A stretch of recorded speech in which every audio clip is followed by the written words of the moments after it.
வல்லரசின் தினம் ஒரு திருக்குறள். அதிகாரம் புல்லறிவாண்மை. குறள் 847.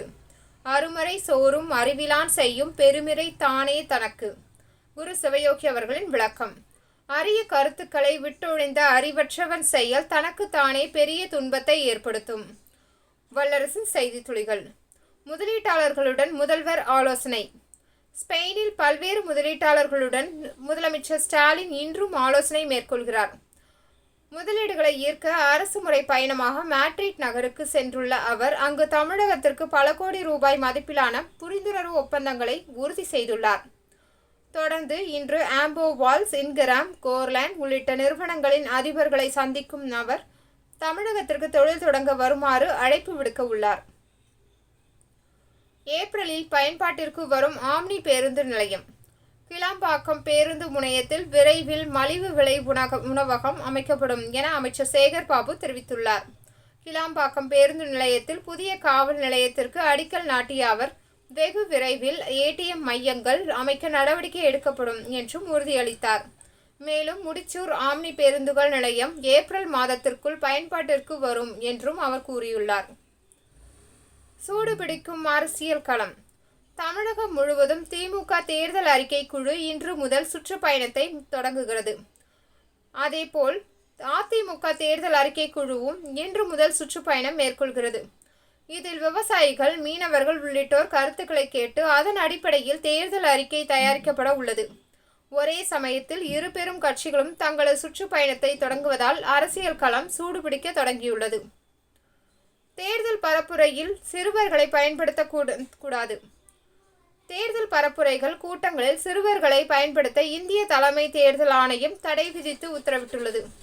இந்த உத்தரவை மீறி தேர்தல் பரப்புரையில் சிறுவர்களை பயன்படுத்துவது தேர்தல் விதிமீறல் என்பதால் குழந்தை தொழிலாளர் சட்டத்தின்படி கடும் நடவடிக்கை எடுக்கப்படும் என்றும், பெற்றோருடன் குழந்தைகள் பங்கேற்றால் அது தேர்தல் விதிமீறல் கிடையாது எனவும் தெளிவுபடுத்தியுள்ளது.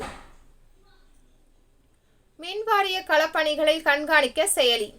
மின்வாரிய களப்பணிகளை கண்காணிப்பதற்கான புதிய செல்போன் செயலி அறிமுகப்படுத்தப்பட்டுள்ளது.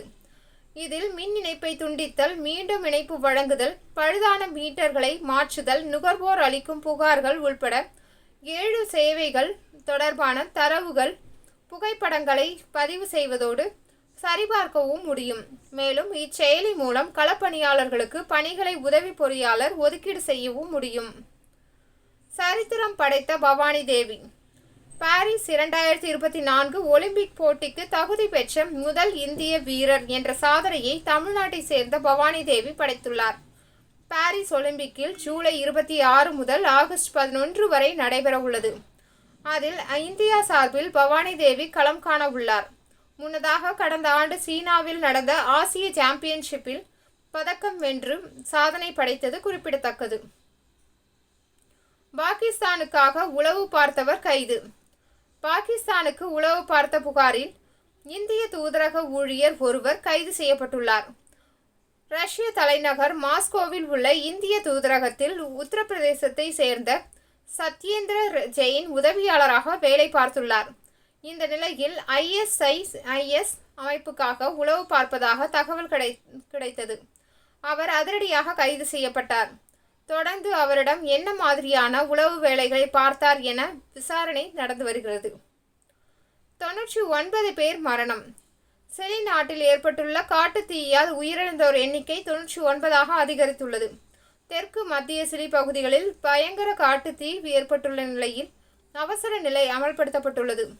தீ விபத்தில் இதுவரை 64,000 ஏக்கர் பரப்பளவிலான வனப்பகுதி தீக்கிரையாகியுள்ளது. சுமார் 1000 வீடுகள் எரிந்து நாசமடைந்துள்ளன. மக்களை மீட்கும் பணியில் அந்நாட்டு அரசு ஈடுபட்டுள்ளது. இத்துடன் செய்திகள் நிறைவடைந்தது. நன்றி, வணக்கம்.